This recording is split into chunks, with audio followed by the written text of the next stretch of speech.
Muy buenas tardes, un gusto saludarles a cada uno de ustedes. Bienvenidos al curso de Fundamento de Ciencias Naturales y del Ambiente. Estamos finalizando la semana número 16, que es la última de este semestre, en donde los temas principales a tratar el día de hoy son la dinámica de poblaciones, fluctuaciones, causas de fluctuaciones, así como la resiliencia de los ecosistemas, su potencial biótico y resistencia al ambiente.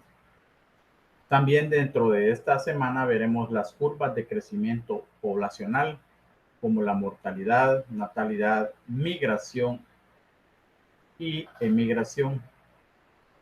Es un gusto saludarles a todos. Bienvenidos. Les recuerdo que hoy es el último curso que recibimos de este semestre. Entonces, en la última semana, ya a partir del próximo fin de semana, inician los exámenes finales. Yo sé y confío primeramente en Dios. Sé que ustedes están preparados y que se han preparado, que han realizado todas sus tareas y por ende, pues, si están muy preparados, van a sacar un buen punteo y yo sé que lo van a lograr. Bienvenidos nuevamente. Vamos a iniciar con el objetivo de la clase. Y el objetivo de la clase es asegurar que ustedes puedan dominar estos contenidos y poseer los conocimientos básicos siguientes. Primero, obtener conocimientos sobre dinámica de poblaciones. Estudiar el tamaño y la composición por edades de poblaciones, así como los sistemas dinámicos. Segundo, conocer sobre la revolución reproductiva, eficiencia reproductiva de la población humana, su origen, concepto e implicaciones. Tercero, la resiliencia de los ecosistemas y su pérdida. Y cuarto, conocer sobre los potenciales bióticos y resistencias al ambiente como medidas de control para el aumento poblacional. Y efectivamente, este es un curso muy amplio donde hemos visto finalidades de conceptos que nos van a ayudar a conocer sobre la importancia del fundamento de ciencias naturales y del ambiente. Quiero darles una información importante que proporcionó la Universidad Rural de Guatemala, y es que a partir del 29 y 30 de mayo del 2022, en horario de 8 a.m. del día domingo hasta las 18 horas p.m. del día lunes, se estará realizando una evaluación del desarrollo. Esto lo hace la universidad con la finalidad de mejorar la calidad académica. Periódicamente se evaluará el desarrollo de las clases virtuales y estará habilitado desde esta semana. Entonces, ustedes pueden conectarse y pueden realizar esa evaluación del desarrollo que les va a permitir, a través de lo que ustedes pues expongan, buscarles soluciones y mejoras académicas para que la universidad rural pues pueda brindar un mejor servicio educativo a cada uno de ustedes, así como mejorar la calidad académica. Entonces, todas las respuestas que ustedes envíen a dicho efecto serán confidenciales y de ninguna manera interferirán en el proceso formativo y evaluativo de cada uno de ustedes. Entonces, es importante realizar esta evaluación para que la universidad tenga conocimiento y pueda mejorar la educación para cada uno de ustedes estudiantes. Espero que todo nos salga bien. Desde ya, nuevamente, éxitos y bendiciones a cada uno de ustedes. Ahora sí entramos en lleno con la semana 16 y el primer tema es la dinámica de poblaciones. La dinámica de poblaciones es la rama de las ciencias de la vida que estudia el tamaño y la composición por edades de las poblaciones, así como sistemas dinámicos y los procesos biológicos y ambientales que los impulsan. Puedan ser como las tasas de natalidad, mortalidad o la muerte, la inmigración y la emigración. Entonces, dentro de la dinámica de poblaciones podemos poner algunos ejemplos como el envejecimiento de la población, el crecimiento de esta o la disminución de la población. La dinámica de poblaciones.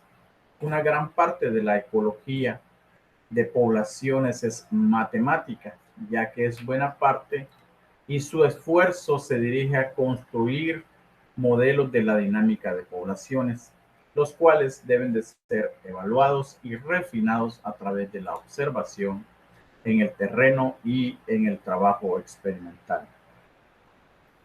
Por ejemplo,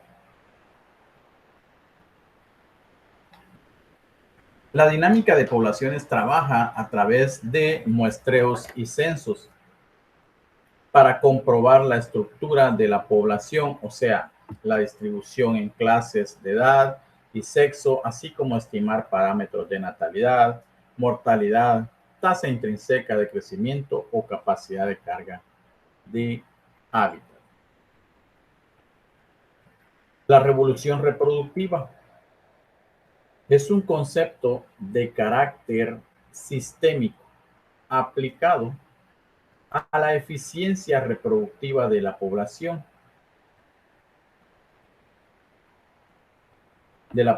humana para comprender la naturaleza del cambio demográfico que conduce a las sociedades modernas. La revolución reproductiva o tercera revolución de la modernidad supone un cambio de paradigmas que sustituirán el concepto de transición demográfica y su análisis transversal que utiliza las edades como grupos de personas diferentes.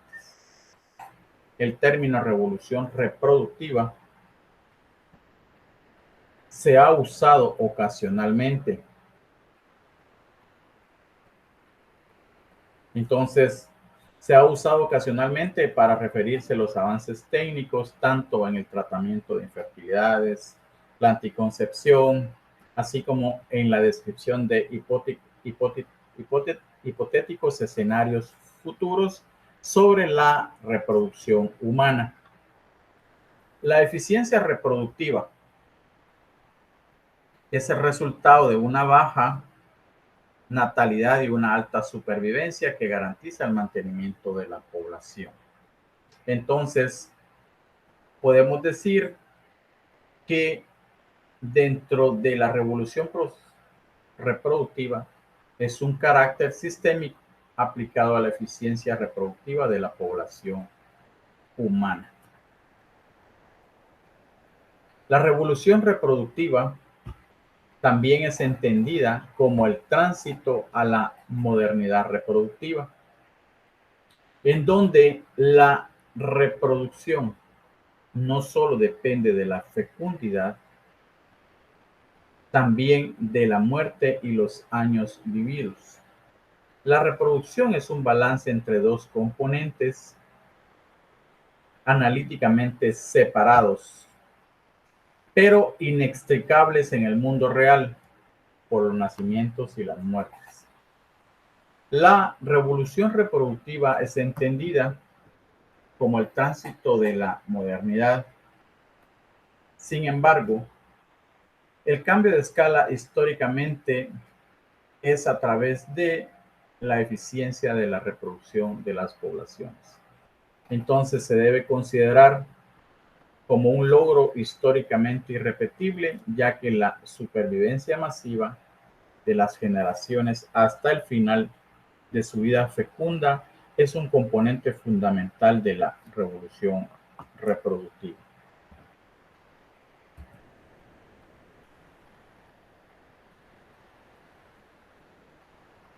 La eficiencia reproductiva. Para la teoría de la revolución reproductiva, la fecundidad no es un indicador fiel de la capacidad reproductiva de una población, como lo era en el modelo de la transición demográfica. La interpretación de lo que supone la modernización demográfica permite incorporar los cambios en la familia, o sea, el fin del patriarcado, la fecundidad, o sea, la modificación de su importancia y del nivel de reemplazo, las relaciones del género y la supervivencia de los individuos. Entonces, para la teoría de la revolución reproductiva, la fecundidad no es un indicador fiel de la capacidad. Así, frente a la valorización negativa del descenso de la fecundidad, la revolución reproductiva señala un cambio de orden más general. La eficiencia reproductiva, que no es otra cosa que la transformación radical de la eficiencia con que los seres humanos consiguen reemplazarse con nuevos seres humanos antes de morir. El origen y el concepto de la reproducción o la revolución reproductiva. Este origen está en delimitación. Está en una delimitación correcta de la cuantificación como síntesis de fecundidad y mortalidad, que están alejadas de la identificación de fecundidad y reproducción, que se inicia con el estudio de reproducción demográfica para la introducción de la eficiencia reproductiva. Entonces, esta dijimos que es la interpretación de lo que se supone la modernización geográfica, que nos permite incorporar los cambios en la familia. Y podemos hablar también de las implicaciones sociológicas de la revolución reproductiva. Con la revolución reproductiva, la demografía alcanza una importancia explicativa de primer orden por las consecuencias que se derivan para otros fenómenos sociales. Y dentro de estos órdenes podemos hablar primero del declive del trabajo reproductivo. Y cuando hablamos del declive del trabajo reproductivo, podemos decir que es una implicación sociológica de las revoluciones reproductivas, porque el esfuerzo reproductor baja básicamente en la mujer. En segundo punto, podemos hablar del derrumbamiento del patriarcado. Otra implicación sociológica de la revolución reproductiva. ¿Por qué? Porque existe la eliminación de la división sexual del trabajo reproductivo. La tercera es la privatización de la sexualidad. Esta es la reducción del control social sobre la sexualidad, desaparición de la punibilidad de las relaciones sexuales no reproductivas. Cuarta, del género a la generación. ¿Qué significa esto? Que es un alto control sobre la procreación con el uso de métodos anticonceptivos y apoyo intergeneracional muy amplio a hijos y a nietos, así como el reforzamiento de los lazos familiares profundos.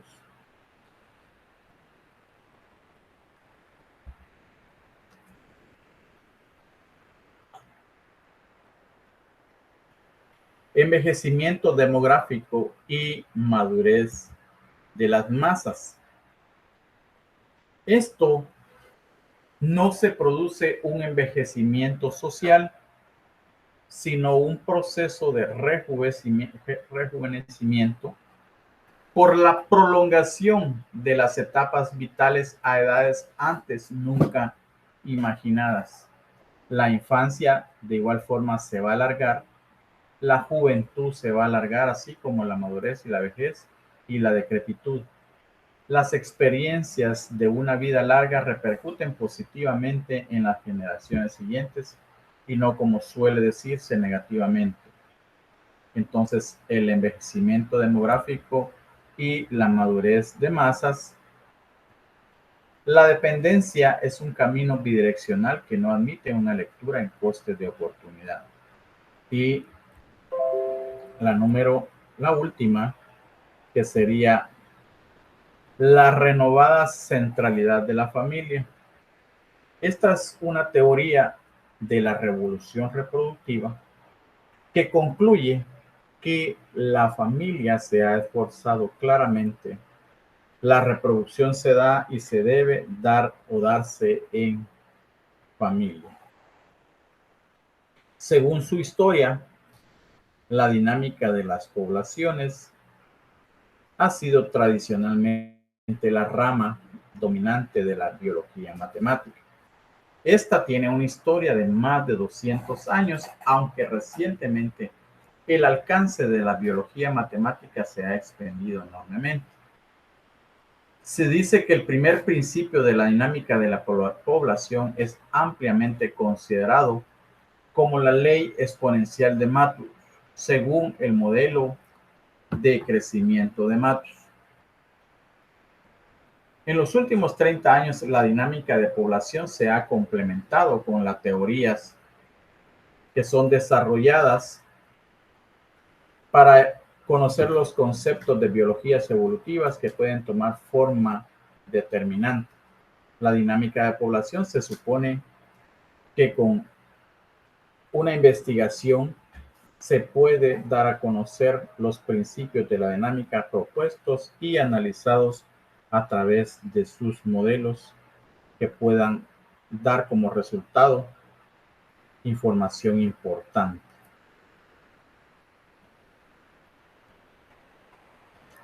Tasa intrínseca del aumento de población. La tasa a la que una población de tamaño aumenta de tamaño si no hay fuerzas dependientes de la densidad que regulen la población se conoce como la tasa intrínseca del aumento. Entonces, esta, donde la derivada es la tasa de aumento de la población, se conoce como la n, es el tamaño de la población, y r es la tasa intrínseca de aumento. Por lo tanto, R es la tasa máxima teórica del aumento de una población por individuo. Este concepto se usa comúnmente para investigaciones para determinar los factores que van a afectar cada una de estas investigaciones. Un ejemplo es donde les decía, donde la derivada de la tasa de aumento de la población N y R es la tasa intrínseca del aumento.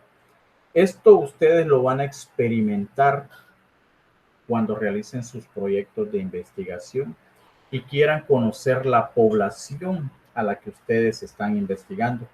Ustedes se realizan los ambientales, los agronómicos, van a realizar un proyecto de investigación relacionado con el control fitosanitario de una finca, que el cultivo de poda de un producto, de una fruta, ¿qué otra cosa? Las buenas prácticas agrícolas, cualquier otro trabajo de investigación que realicen dentro de un área determinada, van a tomar en cuenta la cantidad de población.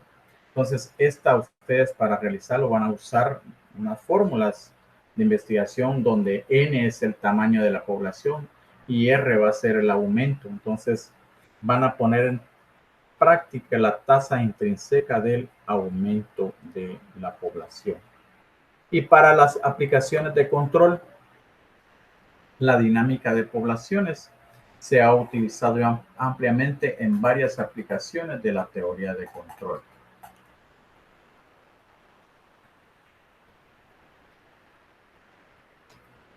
Estas aplicaciones de la teoría de control las pueden realizar, como les decía, estos ejemplos para realizar las investigaciones que les mencioné anteriormente, así como para conocer la asignación de recursos para la distribución del agua, experimentos de laboratorios, problemas en el transporte público, privado, entre otros, problemas de comunicación. Además, con la utilización de esto, ustedes podrán buscarle una solución eficiente y fácil para implementar a su proyecto y poder conocer los problemas relacionados con la investigación que se realiza. Entonces, con esto ustedes van a realizar y van a llevar a cabo de forma continua investigaciones académicas donde van a poner en práctica el uso de las aplicaciones de control a través de la población. Otro tema importante, el fundamento de ciencias naturales, es la resiliencia de los ecosistemas. La resiliencia de los ecosistemas, el término empleado en ecología de comunidades y ecosistemas para señalar la capacidad de estos de absorber perturbaciones, manteniendo sus características de estructura, dinámica y funcionalidad prácticamente intactas, pudiendo retornar a la situación previa a la perturbación tras el cese de la misma. Y dentro de este tema de la resiliencia de los ecosistemas, vamos a conocer los subtemas como la pérdida de la resiliencia. ¿Qué es la resiliencia? Ejemplos de resiliencia en la naturaleza. Por regla empírica general, entonces, se ha observado que las comunidades o los ecosistemas más complejos que poseen un mayor número de interacciones entre sus partes suelen poseer resiliencias mayores, ya que existe una mayor cantidad de mecanismos autorreguladores. La capacidad de resiliencia es en un ecosistema. Está entonces directamente relacionado con la riqueza de especies y el traslado de las funciones ecosistémicas. Es decir, que un sistema en el cual sus integrantes tengan más diversidad y número de funciones ecológicas serán capaces de recuperarse de mejor manera ante perturbaciones específicas. La resiliencia entonces se define como la capacidad de un sistema para regresar a las condiciones anteriores a la perturbación. Para calcularla en un intervalo de tiempo determinado se realizan cocientes entre las medidas antes y después de la perturbación de cualquier variable descriptiva. Y las pérdidas de la resiliencia es otro subtema del cual hablaremos, donde dice que un sistema que posee resiliencia es aquel que, cuando se ve sujeto a una alteración, sigue existiendo y funcionando esencialmente de la misma manera. El funcionamiento de los ecosistemas es lo que permite la prestación de muchos de los servicios que en el medio ambiente brinda la economía.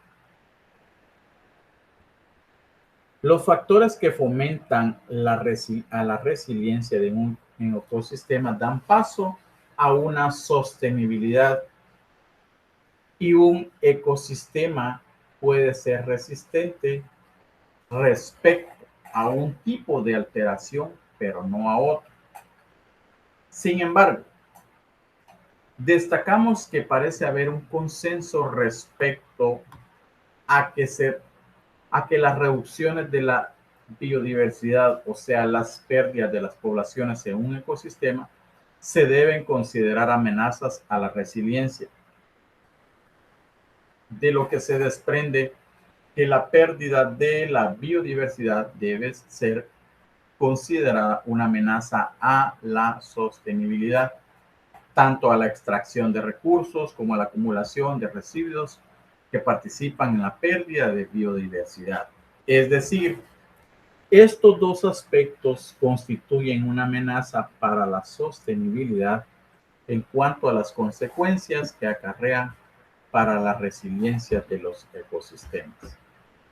La resiliencia es una medida de magnitud de los disturbios que puede absorber un sistema para pasar de un equilibrio a otro. De otra forma, se argumenta que las actividades económicas son sostenibles solamente si los ecosistemas que soportan la vida y de los cuales son dependientes tienen un adecuado nivel de resiliencia. La resiliencia ecológica se refiere a la capacidad de un ecosistema para mantener funciones y procesos claves ante tensiones o a las presiones al resistirse y luego adaptarse al cambio. También los ecosistemas resilientes se caracterizan por ser adaptables, flexibles y capaces de lidiar con el cambio y la incertidumbre. Entonces, mis estimados estudiantes, construir resiliencia en un ecosistema significa trabajar para apoyar la salud y la función de los hábitats, organismos y los procesos ecosistémicos asociados.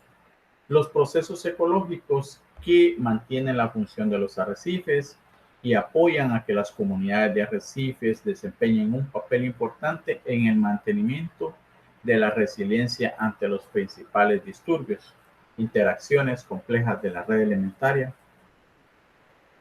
entre otros. Los sistemas ecológicos que son resilientes a menudo utilizan un conjunto diverso de estrategias y métodos para hacer enfrentar y adaptarse al cambio. Para sistemas ecológicos, biodiversidad y redundancia funcional, esta puede ayudar al ecosistema a ser más resiliente a los cambios ambientales.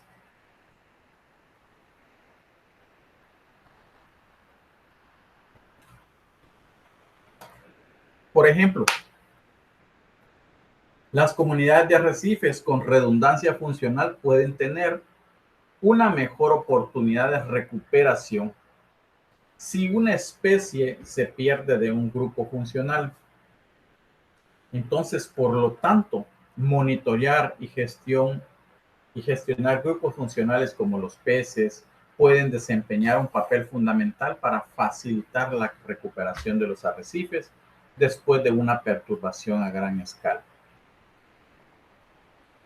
En los ecosistemas o en los sistemas sociales, la gestión de los recursos y los sistemas de gobierno pueden mejorar la resiliencia al diversificar los patrones de uso y los recursos, así como alentar los medios de vida alternativos.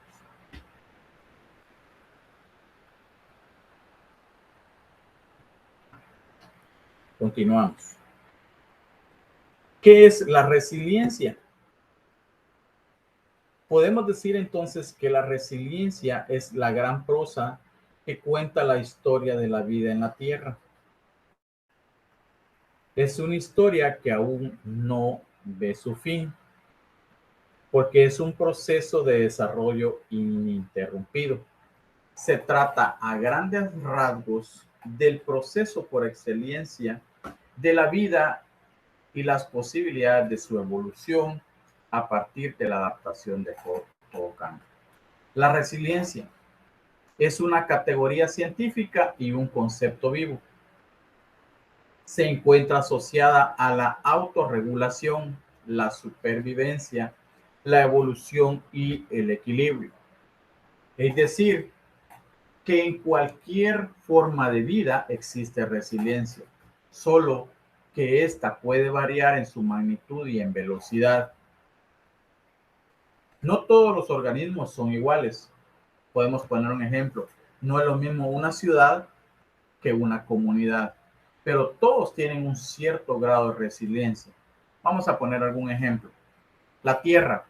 La tierra, la cual vive procesos de erosión natural, de los cuales podemos decir que después de la erosión la tierra se puede recuperar. Pero solo el paso de la actividad humana pudiera dejarla infértil para siempre. ¿Por qué? Porque decimos que la tierra vive procesos, porque la utilizamos para la agricultura, para la ganadería, para uso industrial, entre otros. Sin embargo, puede sufrir erosiones de las cuales se podrá recuperar con el paso del tiempo.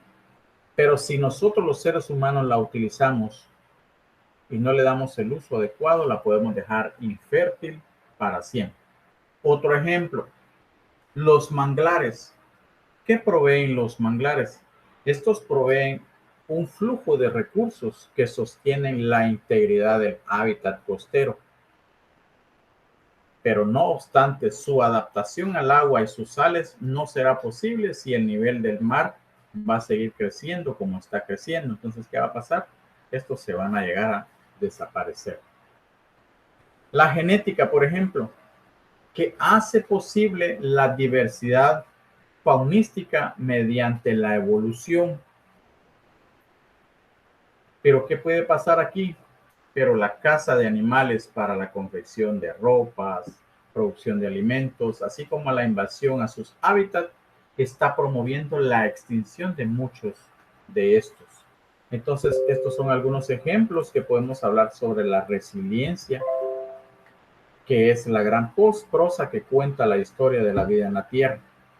Como dijimos, se trata a grandes rasgos del proceso por excelencia de la vida y las posibilidades de su evolución a partir de la adaptación a todo cambio.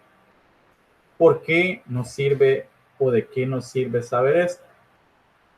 Porque la resiliencia es parte intrínseca de la vida y su desarrollo.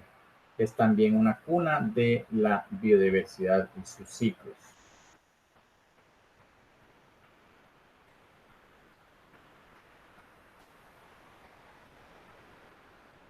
Esta interacción entre humanos y ecosistemas es una relajación compleja, repleta de lazos, cual si fuera un tejido compacto. En ella lo que predominan son los impactos humanos a factores muy sensibles de la naturaleza, es decir, a su resiliencia.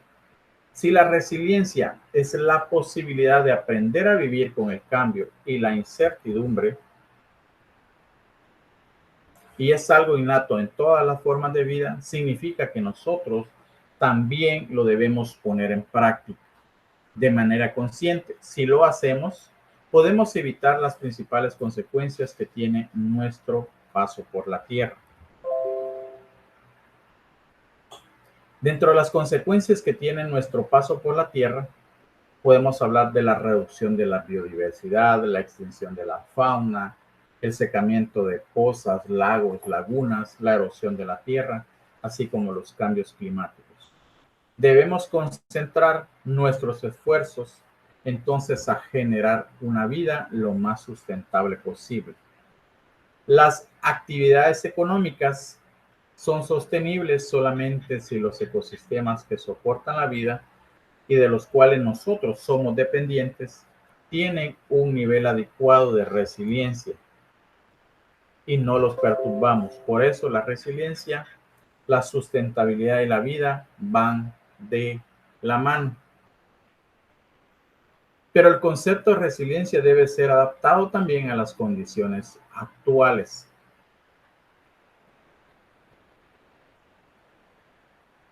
Hoy en día no se puede comprender el mundo sin entender sus alteraciones. La más grande de esas alteraciones las provocamos nosotros, los seres humanos. Los ecosistemas ya son en gran medida organismos socioecológicos y viceversa. Y por último, las sociedades primigeniamente una suerte de ecosistema hipermodificado. Entonces, la resiliencia es parte intrínseca de la vida y su desarrollo, porque contiene cada uno de estos ciclos de la biodiversidad. ¿Por qué es importante? Porque éstas deben de ser capaces de volcar la atención a las capacidades y valores y atributos positivos. Entonces, todo esto es posible y es importante saber para qué nos sirve todo esto.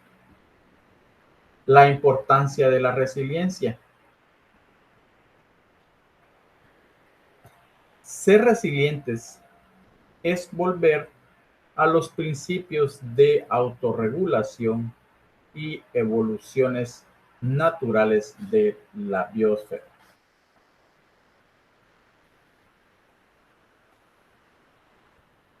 Debemos entender que hay recursos finitos o que pueden ser fácilmente perturbados.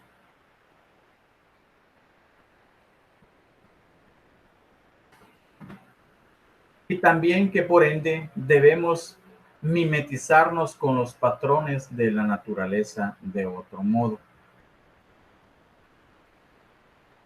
Nuestras sociedades deben ser más cercanas a los ecosistemas en su regulación y menos disruptivos de la armonía de la Tierra.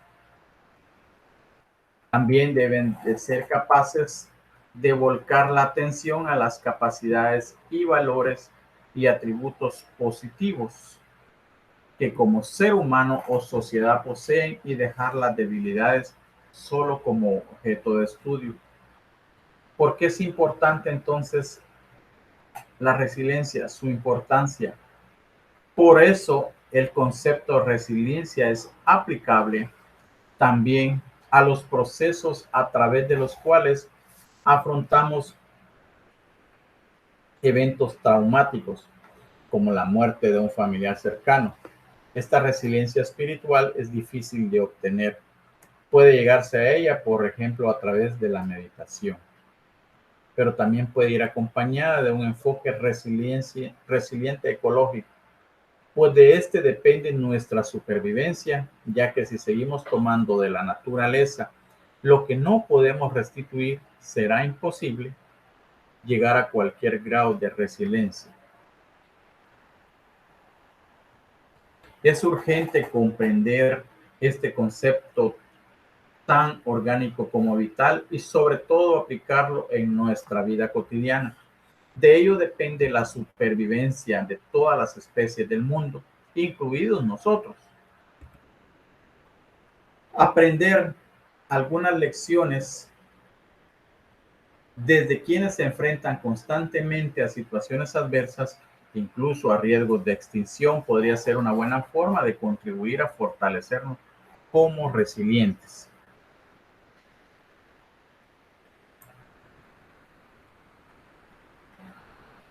Ok. En el caso de las comunidades indígenas, cuyas prácticas y forma de organización comunitaria son esencialmente resilientes y han logrado introducir su cultura primigenia en la vida contemporánea.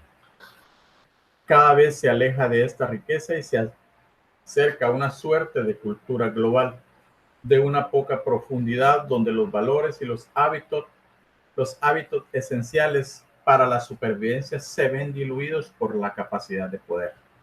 Y en suma se obtienen organismos sociales que desconocen su origen y el cómo se ha ido construyendo, teniendo por resultado que su capacidad de sobrevivir se reduzca al mínimo.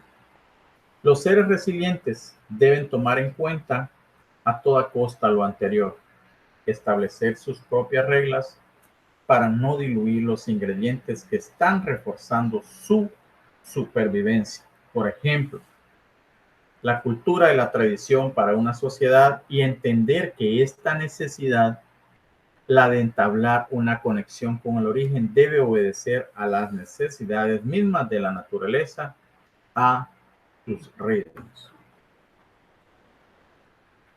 Continuamos con otro tema que es el potencial biótico y resistencia al ambiente como medidas de control para el aumento poblacional.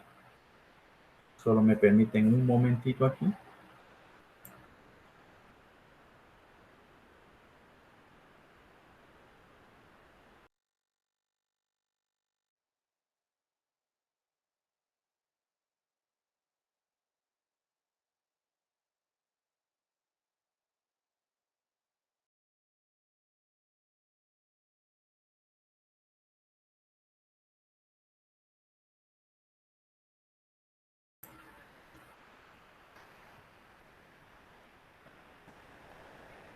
Entonces, decimos que el potencial biótico se puede definir como la máxima capacidad de reproducción que una población en condiciones óptimas.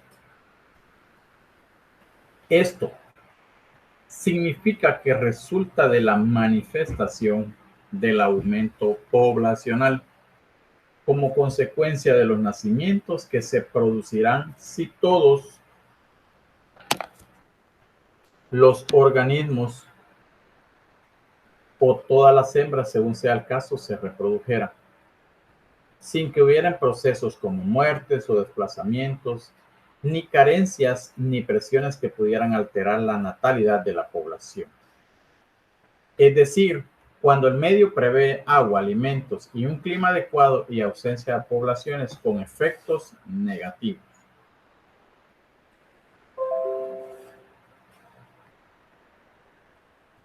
La resistencia ambiental. Este es el aumento en el número de individuos que integran la población. Se contrarresta con lo que se conoce como resistencia ambiental.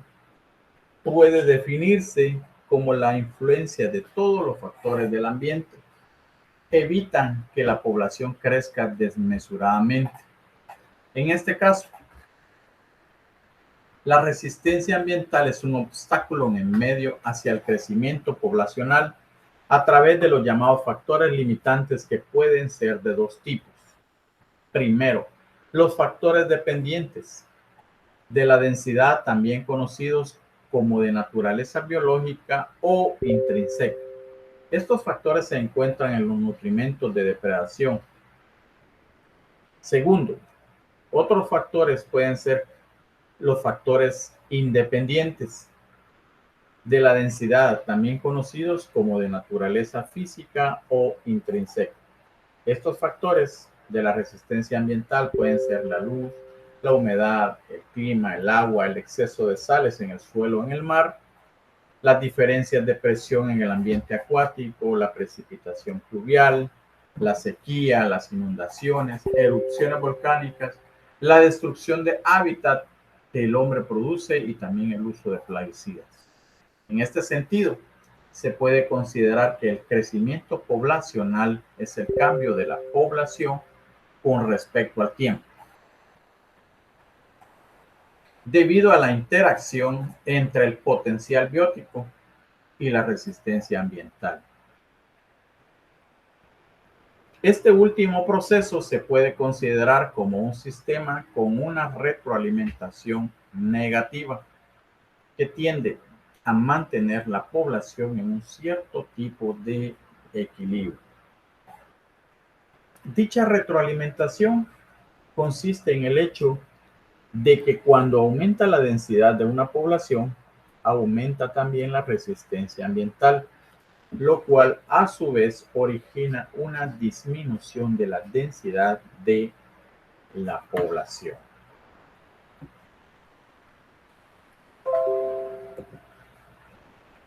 ¿Qué es potencial biótico?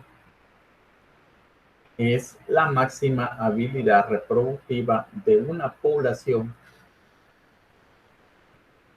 que está limitada por los factores medioambientales. El potencial biótico se puede definir como la máxima capacidad de reproducción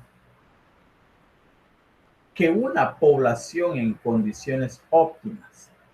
Esto significa que resulta de la manifestación del aumento poblacional como consecuencia de los nacimientos que se producirán si todos los organismos o todas las hembras, según sea el caso, se reprodujeran sin que hubieran procesos como muertes o desplazamientos, ni carencias ni presiones que pudieran alterar la natalidad de la población. Es decir, cuando el medio provee agua, alimentos, clima adecuado y ausencia de poblaciones con efectos negativos.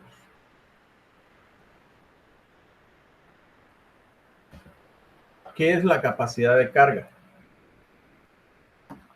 Los ecologistas definen capacidad de carga como la población de una determinada especie que un hábitat definido puede soportar indefinidamente sin dañar permanentemente el ecosistema del que son dependientes. Sin embargo, debido a nuestra variable tecnología cultural y los diferentes modelos de consumo y comercio, no se pueden aplicar para los seres humanos un simple conteo de individuos vinculados a un territorio. La capacidad de carga humana tiene que ser interpretada como la tasa máxima de consumo de recursos y descarga de residuos que se puede sostener indefinidamente sin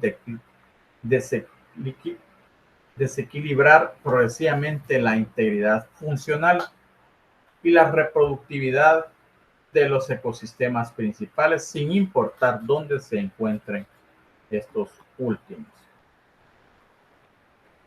Otro punto muy importante también son las curvas de crecimiento poblacional.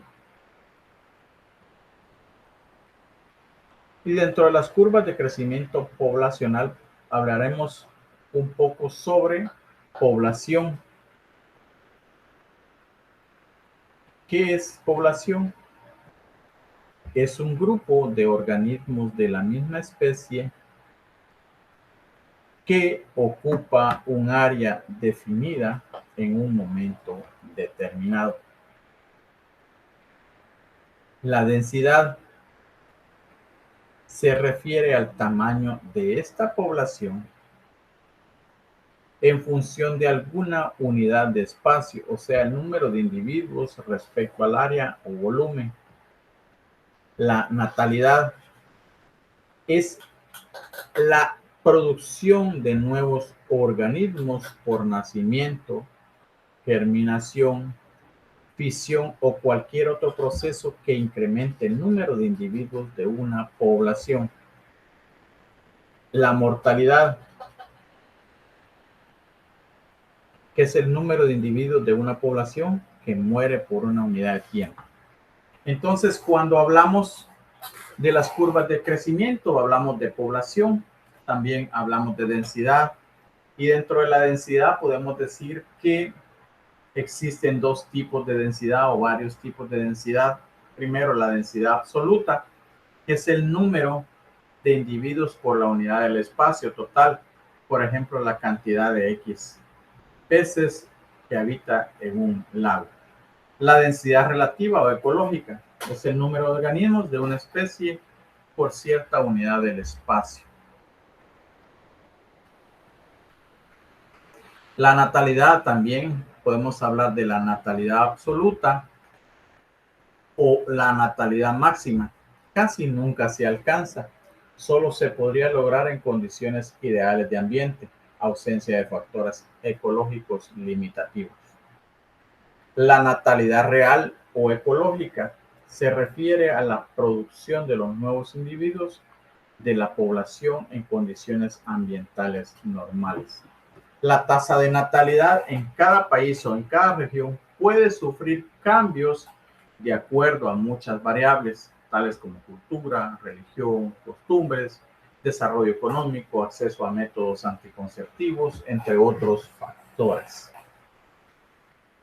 Suele ocurrir en los países más pobres, la natalidad suele ocurrir en países más pobres y a su vez en las clases sociales más empobrecidas se registra un alto índice de natalidad. ¿Y por qué se debe a esto?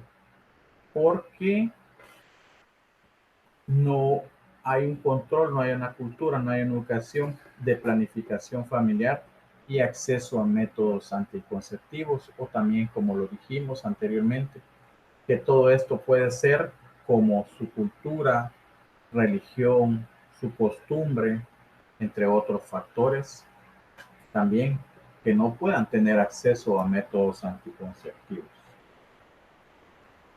Un alto o un bajo índice de natalidad no es bueno ni es malo en sí mismo, sino en relación a las necesidades de una población.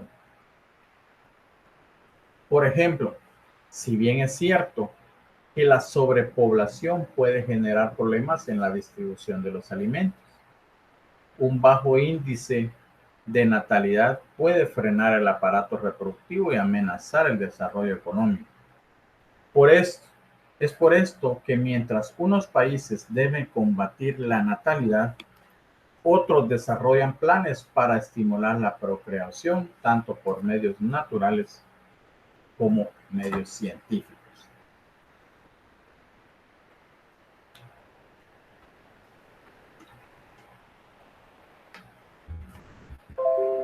También dentro de las curvas de crecimiento poblacional, vamos a hablar también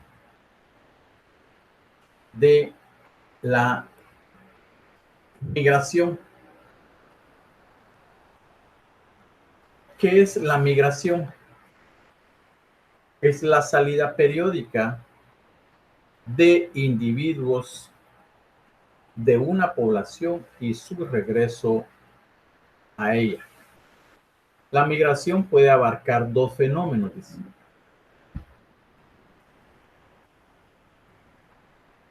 Entonces, las migraciones humanas son un fenómeno tan antiguo como nosotros.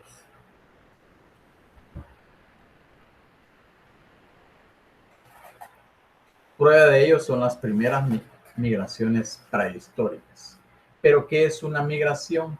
Se trata del desplazamiento de una persona o un grupo de personas desde el lugar que habita, o sea, su residencia, o un grupo de personas desde el lugar que habitan su residencia hasta el otro. Es decir, a grandes rasgos, un cambio de residencia. En el caso de la salida de las personas de una región a país se utiliza el término de emigración, que implica siempre la percepción de un cambio de vida con mejores perspectivas económicas, políticas o sociales. Y desde el país de destino, este fenómeno se entiende como inmigración, que es la llegada de personas a una región o país concreto. Entonces, la migración, decimos que es un cambio de residencia, cuando una persona o un chapín o un guatemalteco o un centroamericano o un latinoamericano busca el sueño americano, el europeo, con una mente positiva de un cambio de vida con mejores perspectivas económicas. Esto se le llama migración. Y cuando él llega al lugar donde llegó y entró sin una visa o sin un permiso de residencia, es un inmigrante. Entonces, se le conoce a inmigrante como la llegada de personas a una región o país concreto. Fíjense ustedes que cuando veo este tema importante de la migración, yo digo, muchas personas, miles de personas, según estadísticas, hay millones de centroamericanos o latinoamericanos en Estados Unidos y Europa, buscando los sueños americanos, buscando una perspectiva o una mejor perspectiva económica en busca de tener un mejor salario y poder sacar adelante a su familia. Entonces yo lo veo desde dos puntos. ¿Por qué de dos puntos? Primero, porque la persona migra buscando un sueño americano, buscando una perspectiva económica, buscando tener lo que pueda darle a su familia a través de envío de remesas y otros, tener un buen empleo donde ganar bien y sacar adelante a su familia. Sin embargo, todo el proceso que incurre un migrante desde que sale de su residencia hasta donde va a llegar, todo el proceso que pasa en el camino, en el desierto, todas las circunstancias que tiene que atravesar y todos los factores de riesgo que corre, es bastante difícil ustedes. Yo he visto noticias donde hay personas que las han encontrado muertas por, por el sol, muertas por el frío, ahogados, que se pasan el río Bravo y ya no pueden llegar a su destino. Uy, muchos que van buscando el sueño americano, pero sin embargo lo que encuentran es la muerte, dejando una familia sin un padre, sin una madre, una desintegración familiar. Eso yo lo veo desde esos dos puntos de vista, que realmente es bien difícil ustedes, pero a veces les ha tocado a muchas personas, no solo por buscar el sueño económico, también por problemas de política o también por problemas sociales. Entonces, la migración, dijimos, que es el desplazamiento de una población que se produce de un lugar de origen a otro destino y lleva consigo un cambio de residencia habitual. De acuerdo entonces con lo que hemos visto anteriormente, se pueden considerar dos tipos de migraciones que abarcan dos fenómenos, como dijimos,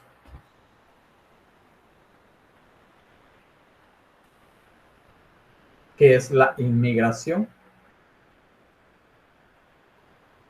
que es el proceso mediante el cual individuos procedentes del exterior ingresan al área que ocupa una población, y la emigración, que significa que ciertos individuos se desplazan hacia una área localizada fuera de la población. Las migraciones humanas también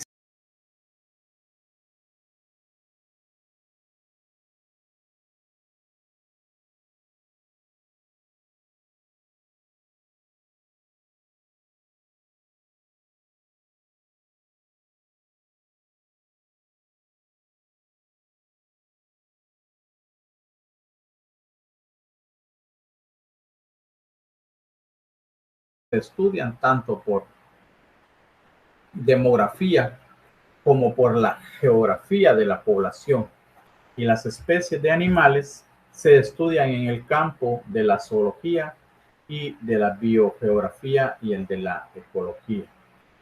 La migración humana, dijimos entonces que pueden emigrar por varias causas, por motivos económicos, por problemas con el gobierno, por violencia, incluso por violencia. Es algo difícil. Ustedes, algunos países, he visto que personas les toca que viajar, incluso aquí en Guatemala ha pasado eso, por la violencia. Hay muchos que han migrado hacia otros países por falta de trabajo.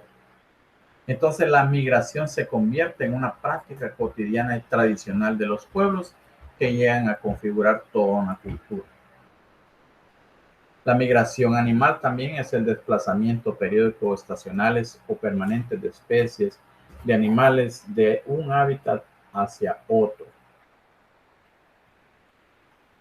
Y entre las curvas de crecimiento de población podemos hablar del crecimiento, que es el cambio que se presenta con el tiempo en la magnitud de las poblaciones como consecuencia de la natalidad, mortalidad y la migración.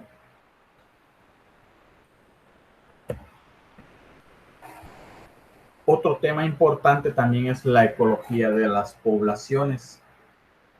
La ecología de poblaciones, también llamada ecología o ecología demográfica, es una rama de la demografía que estudia las poblaciones formadas por los organismos de una misma especie, desde el punto de vista de su tamaño, o sea, el número de individuos, o por la estructura, sexo y edad, y por la dinámica, que sería la variación en el tiempo. Los atributos o características que estudian todas las poblaciones son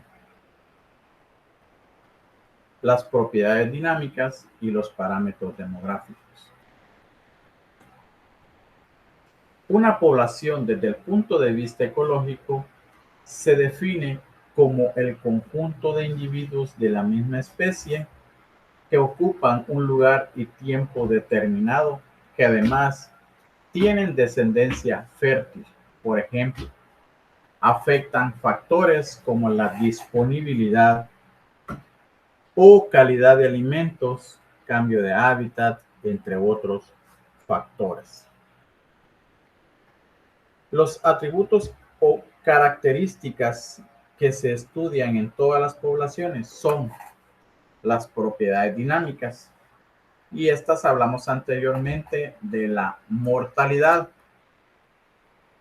¿Qué es la mortalidad entonces? Cuando hablamos de mortalidad, ya hablamos su concepto, ahora podemos decir que mortalidad es el cociente entre el número de individuos que mueren en una unidad de tiempo dentro de la población y su tamaño. La natalidad es el cociente entre el número de individuos que nacen en una unidad de tiempo dentro de la población y el tamaño de la población.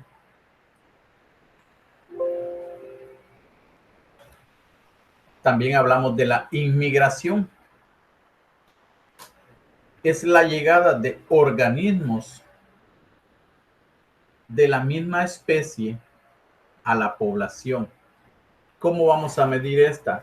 Se mide mediante la tasa de migración, que es el cociente entre individuos llegados en una unidad de tiempo y el tamaño de la población. La emigración es la salida de organismos de la población a otro lugar. Para medir la tasa de emigración, tenemos que utilizar el cociente entre individuos emigrados en una unidad de tiempo y el tamaño de la población. Otro atributo o características que se estudian en todas las poblaciones también son los parámetros demográficos.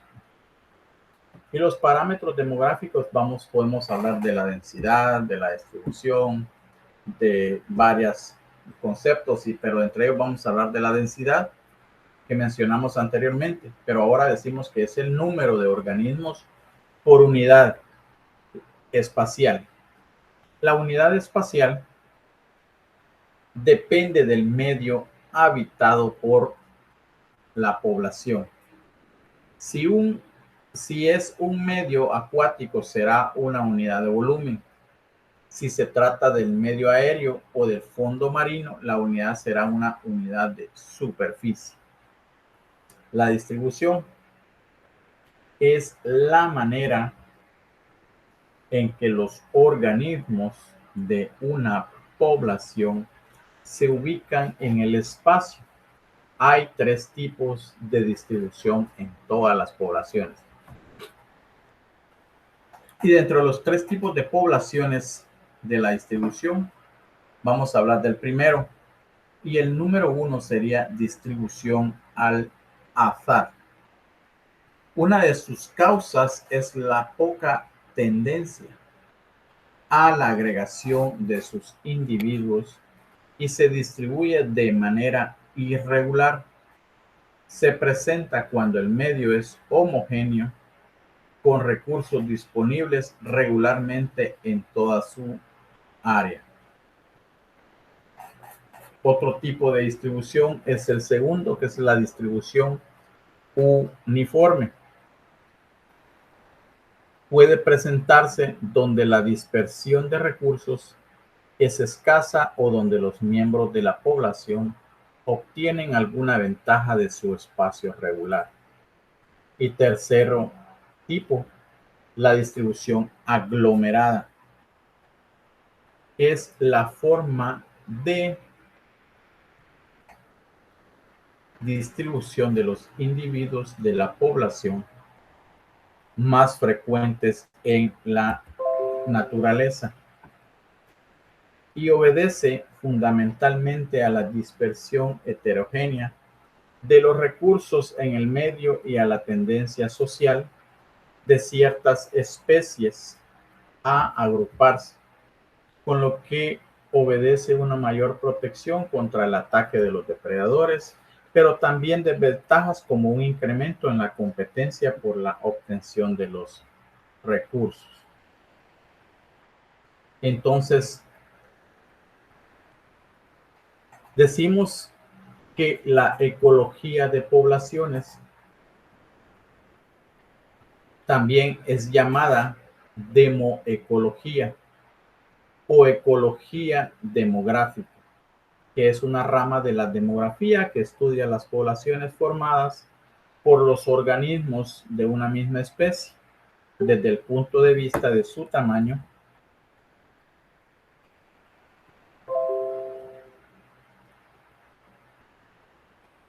como estructura y dinámica. Para finalizar, entonces, hemos visto la ecología de las poblaciones, sus atributos y características que se estudian a través de las probabilidades dinámicas y los parámetros demográficos secundarios.